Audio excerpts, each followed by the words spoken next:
नमस्कार मंडळी, स्वागत आहे तुमचं आपल्या सरकारी योजना मराठी ऑफिशियल यूट्यूब चॅनलवरती. आपल्या राज्य सरकारने मच्छीमार बांधवांसाठी आनंदाची बातमी दिली आहे. काय आहे ती थोडक्यात पाहूया.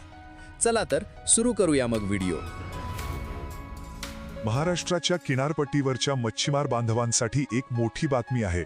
चला बघूया. राज्य सरकारनं एक मोठा निर्णय घेतलाय ज्याचा हजारो लोकांना फायदा होणार आहे. काय आहे हा निर्णय?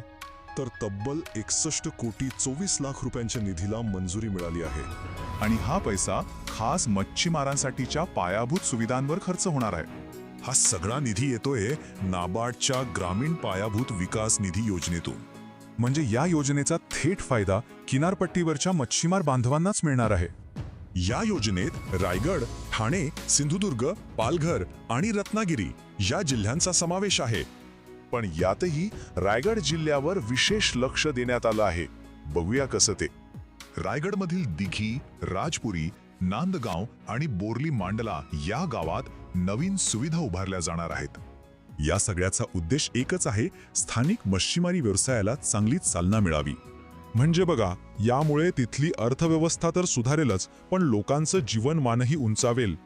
आता खरा प्रश्न हा आहे की या निधीमुळे मच्छीमारी व्यवसायात खरंच मोठे बदल घडतील का? चॅनलवरती नवीन असलात तर सरकारी योजना मराठी ऑफिशियल यूट्यूब चॅनलला सबस्क्राईब करायला विसरू नका. व्हिडिओ आवडल्यास कमेंटमध्ये नक्की कळवा.